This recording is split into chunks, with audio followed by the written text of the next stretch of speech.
Welcome to Investing Insights. I'm your host, Margaret Giles. While the buzz around robo-advisors has abated in recent years, digital investing platforms can be a solid entry point for young investors' first forays into saving and investing. That's because robo-advisors tend to be more accessible and lower cost than traditional advisors. But not all robo-advisors are created equal. Morningstar has evaluated 16 major digital advice providers and ranked the best of 2025. Manager research analyst Lan Tran with Morningstar Research Services is here today to discuss the team's findings. So I want to start with the basics. What is a robo-advisor? Yeah, so you can think of a robo-advisor as a sort of automated investing service. So they use computer algorithm to generate a portfolio that tailors to your financial goals and needs, circumstance, risk tolerance. They take all of that input from you, and then they generate a portfolio, with kind of a broad asset class allocation, and then select the investment, typically a low-cost ETF in that portfolio for you, and then automatically rebalance that portfolio for you, should any of your investment drift. So it's a very straightforward, typically low-cost way to get access to a sensibly constructed and diversified portfolio of investment. So what differentiates a robo-advisor from a traditional, that is to say, human advisor? Yeah, so robo-advisor, I think that's in the name. It's a quantitative algorithm, and typically, in that sense, they are less complex than a human advisor can be. So what you get in, typically lower cost, a robo-advisor typically only charge, I think an average is like 25 to 30 basis point compared to kind of the baseline for a human advisor is about a percentage point. And then lower investment minimum as well.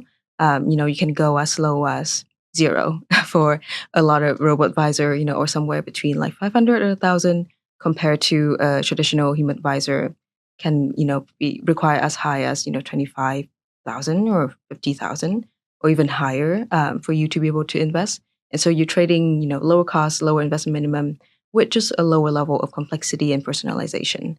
So you're not working with a human. So if you ever have questions about, what exactly is in your portfolio and why are they behaving a certain way in certain market condition, like, what just happened earlier this year, you might have a lot of concerns.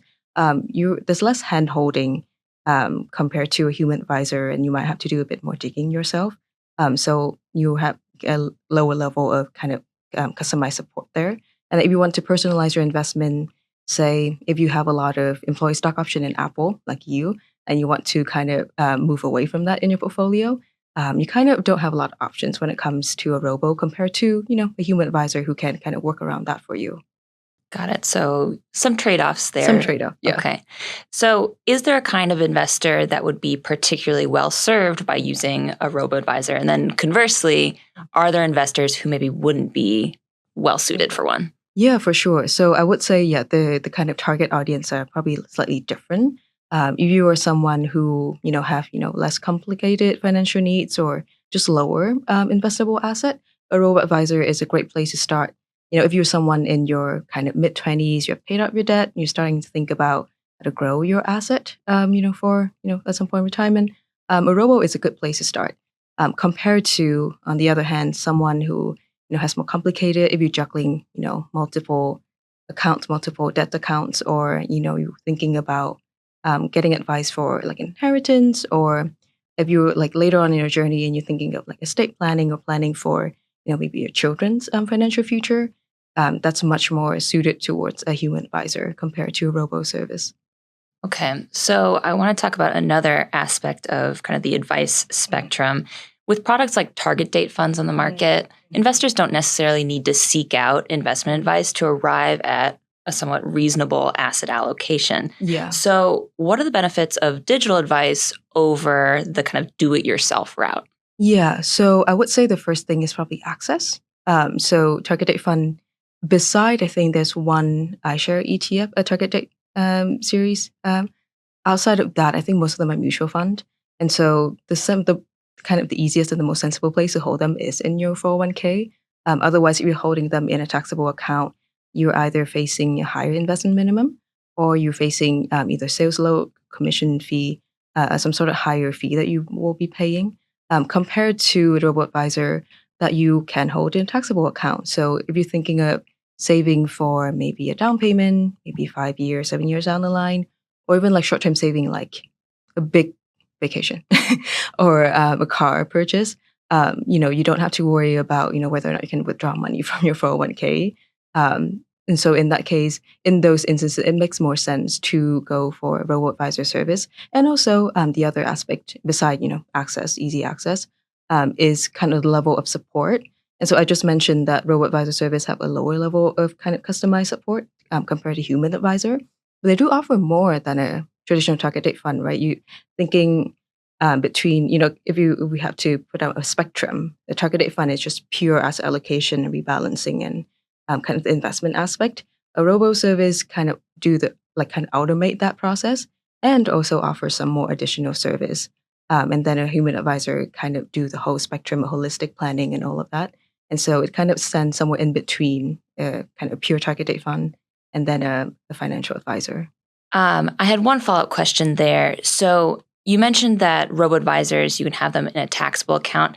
Do they work at all in some kind of retirement account or other tax advantage account? Is that an option? So yeah, a lot of robo-service offer IRAs. And so it might depend on the specific robo-service you're looking at, but a lot of them do offer, you can hold them in a taxable account or you can hold them in a tax advantage account. Or I guess holding them, you can use them in a tax advantage account. And they actually have kind of different asset allocation depending on the tax status of your account. So if you're holding or you're using robo-service in a taxable account, they might tailor your portfolio to make it more tax efficient compared to if you don't have to think about that in a tax advantage account. So yeah, that's an option. Cool. So another level of customization there. So we've talked about the benefits. What are the limitations of digital investment advice?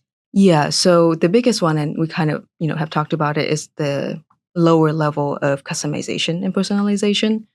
So again, if you are someone who needs a lot of, either handholding, you're kind of new to investing and you do want that level of, tell me what's happening in the market, look at all of my accounts and then, give me like a holistic financial planner, a holistic financial plans, a human advisor would be more suited to that. So I would say a robo-advisor, in that sense, while they offer some, as we talk about some level of customization, you can kind of tilt your portfolio in a certain way. They cannot fully kind of consider all of your financial situation, things like what are your other accounts outside of the robo service. If you have, say, 401ks, or if you have, a 529 plans, or if you have different other accounts, they can look at it, but they cannot consider it to the same extent as a human advisor could. So just a lower level of kind of customized support there. I would say that's the biggest limitation for those. And to that extent, a lot of robo-service actually for the premium tier. So they have a basic tier that just kind of the main service at a very cheap price point. But they also, a lot of them offer a premium service at a higher kind of account minimum and higher fee. But for those, they actually do offer, you either get access to a trained advisor or a certified financial planner. And so they recognize the lack of kind of personalization as a drawback and offer that via access to a human advisor in their kind of higher tier service. So you've touched on this already, but robo-advisor fees tend to be cheaper than traditional advisors. So how exactly do those fees stack up and how are they charged? Yeah, so most robo-advisor charge a per annual percentage of AUM fee. So the average is about 30 basis point, kind of averaging everyone out, but the median actually is lower at 25 basis point, because there are a few robo-service that charge a lot higher and kind of skew the average up. But so if you're investing $100,000 with a robo-service, you're paying $250 as a median per year. And so that's kind of the way they typically charge fees. Some of them do charge a monthly fee or a flat fee. So depending on the service, it might differ, but most of them, similar to a human advisor, charge kind of an annual percentage of AUM fee. And so I would say the typical kind of the baseline fee that we typically hear for human advisor is a percentage point. And so there's a big gap between what a robo and a human advisor charges. But depending on your financial circumstances or your financial needs and how complex the situation is, that extra 70, 75 basis point might be worth it for the extra financial advice, or it might not be. So that depends, again, on the person. Got it. So it gets back to that. There's an ideal investor for a robo-advisor, and then there's maybe those that aren't as well served. Yeah. So, despite early expectations, robo-advisors really haven't replaced traditional advisors, and it gets at maybe the lack of customization. Humans still have a role, especially for particular investors. But instead, many robo-advisors have adopted this kind of hybrid offering where they do give access to a human. Can you explain how that works? Yeah, for sure. And so a lot of robo service have kind of a basic tier that's like, either cost less and or, require lower minimum. So if you look at Fidelity, for instance, they charge no advisory fee for the basic tier, require very little investment minimum. But for the premium service, they require 25,000. Still much lower than, a lot of financial advisor, but higher, much higher compared to what you can get with the basic tier. And they also charge a fee for the premium fee of the premium tier of their service. But in exchange, you do get access to a human advisor and then additional service as well. And so that's kind of the model you see with Betterment or Vanguard or a lot of other firms with a premium service. They do offer kind of access to a human advisor and also additional service, say retirement planning, drawdown advice, or other kind of account ancillary account service. At the cost of a higher annual fee, and also you have to pass a certain asset threshold. 25,000 is on the lower side, I would say. Some of them require maybe 100,000 for that. And I think the typical fee we see for premium service is anywhere between kind of 60 to 65 basis points. Some are lower, some are higher, but just kind of markedly higher than what you would get for the basic tier. But to that point about the hybrid approach and kind of the irreplaceableness of a human advisor, I think robo-advisor programs do recognize that certain things cannot be dealt with a computer algorithm. So that's why they do offer access to kind of the selling point for a lot of these programs is that access to a human advisor, a trained advisor, or CFP. So it kind of fits in between, you just kind of start growing your asset to a certain point and you don't think you need a dedicated advisor yet. So you kind of graduate into this premium service. But, if you're finding yourself consistently needing a human advisor to guide you through your financial situation, you might as well kind of retain, a dedicated person who is kind of overseeing like all of your financial needs instead of meeting with them kind of on a as needed basis. So it fits into that niche between, the kind of pure robo and the human advisor. Got it. So it's taking care of that kind of transition throughout someone's financial life, potentially. It's an advice spectrum, yeah. Okay, interesting. So I want to transition here and talk about your research. So Morningstar recently published a report, The Best Robo-Advisors of 2025. What considerations go into the ratings? Yeah, so there are 4 different areas that we look at to assess, assess the different robo-advisor that we look at. So the first one is price, because obviously fee is important. Whatever you don't pay, you get to keep. So we look beyond how much the program costs. So obviously the fee that I mentioned for each of the basic or premium program, we look at that. We also look at what are the underlying fee, and so anything from kind of fee waivers that the program use, or if they're using funds that are just unnecessarily expensive, we also don't like that as well. So if you have the option of paying 2 basis points for S&P 500 tracker versus if the program is making you pay for a lot more for a proprietary fund, that's not a great look. So we also look at that as well. So the holistic look at how much you're paying for what you're getting out of a robo service. The next one is obviously a very important part is portfolio. So how the portfolio is constructed, how do they decide the asset allocation? What assumption are they making? Who is making the assumption? Is it a reliable investment team that they kind of put resource and effort into? And then, how are they determining kind of what's the kind of appropriate portfolio for each investor? So things like risk tolerance questionnaire, kind of the different risk level that they have for the portfolio and how granular or not granular they might get. So that's an important consideration. 2 other things are also very important that might get overlooked. One is provider. So the company behind the service, do they have a long-term view into the robo service, or are they kind of just jumping on the train because it's there's been hype around the product, or are they making sensible investment decision, or are they kind of leaning more towards kind of gimmicky trends in the product that they're putting out? So we look at we would like to see kind of a long-term view and then kind of stableness from the provider. And then the last but very much not least is the breadth of service. So that's anything from kind of, do you consider an investor tax situation when you are planning the portfolio? How granular, do you offer tax out harvesting, account aggregation, or retirement investment options, or retirement drawdown advice? So kind of ancillary service that helps add to the quality of life of a portfolio. So those are kind of the four main areas that we look at, and then we assign a score for each of those area, and then that comes out to the overall ranking that we give the advisors, the robo-advisors. Got it. And one question here on the portfolio side of things. Is a robo-advisor completely doing the security selection, or would investors have any kind of control over that side of things? I would say it is mostly the robo-advisor.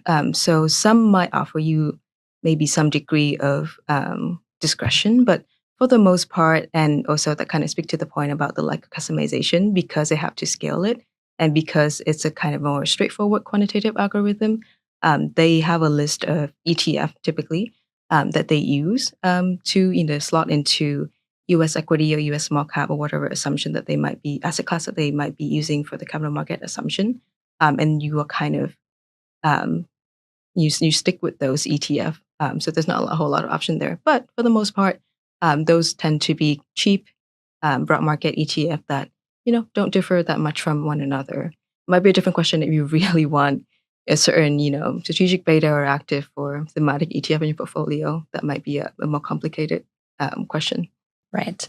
So let's get into some of the rankings. I want to focus on the top three. And to keep the suspense, let's start with third place. Who earned that spot and why? So up in third, we have Betterment. Betterment have both a basic service. And so there's Betterment and there's also a Betterment premium service. And so when we say third place, we're referring to both of those programs. And they stand out because of both of the breadth of service. They do offer a lot of ancillary service.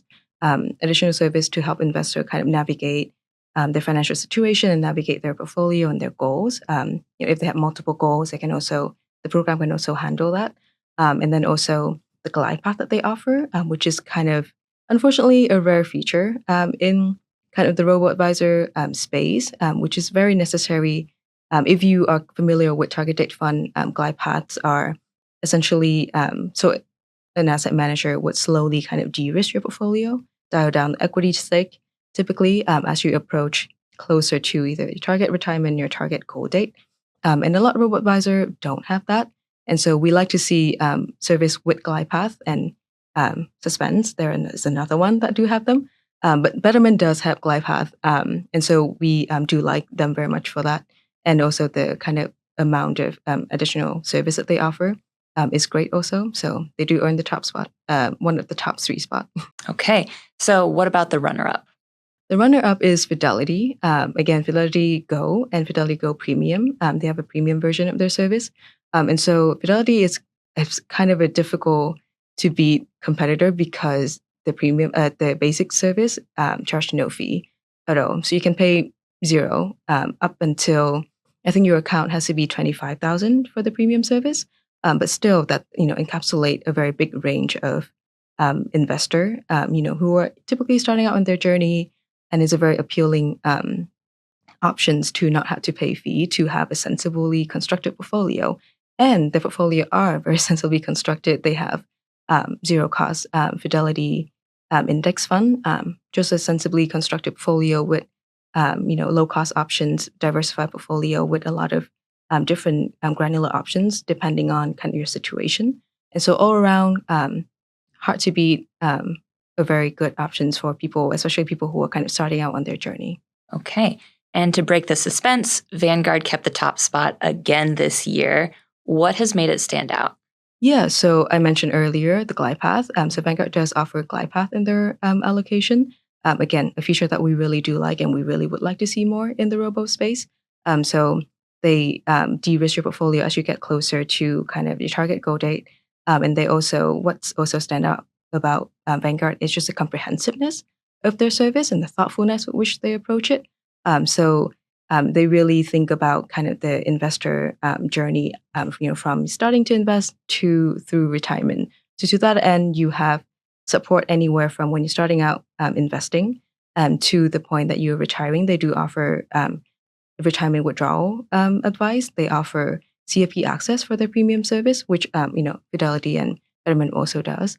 And they offer a lot of tools to calculate, your withdrawal rates and a lot of others kind of needs that you might have along the way. They really do consider kind of your whole kind of investing life trajectory in the way that they're structuring their service. And so you can gradually go from like the basic tier of Vanguard service and graduate up and have a perfectly kind of encapsulate experience within within the ecosystem. So we would do like that, and obviously, go without saying for Vanguard and also for the other three that we mentioned too, sensibly constructed portfolio, reasonably priced investment, and just overall, you cannot go wrong with those three. So great. And really quick, CFP, Certified Financial Planner. Yes. Okay. And to wrap up, I want to talk about the opposite end of the spectrum. Who has the bottom spot and why? Yeah, so this year the bottom spot is Titan Investor. And so unfortunately, they have been making changes, but not for the better. They are, the issue is, with the fee. They charge a very high fee, but you're not getting a whole lot for the fee that you're paying. The portfolio tends to have very expensive underlying investment and also tend to be on the gimmickier side of things. And I would not, recommend that to an investor who is not familiar with what they're getting into. And even people who kind of fully know the risk, it is a lot of risk to be taking for someone who, might not have the support of a traditional advisor who can guide them through, volatile markets such as what we're going through right now.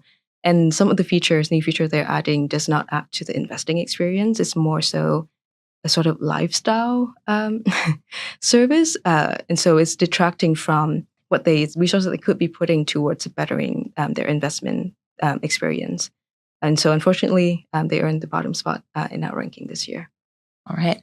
Well, Lan, thank you for your insight and context on what robo-advisors do, who they work for, and the rankings. For sure. Always happy to chat. That wraps up this week's episode. Subscribe to Morningstar's YouTube channel to see new videos about investment ideas, market trends, and analyst insights. Thanks to senior video producer Jake Van Kersen, lead multimedia editor Ivana Hampton, and associate multimedia editor Jessica Bevel. And thank you for watching Investing Insights. I'm Margaret Giles, senior content development editor at Morningstar.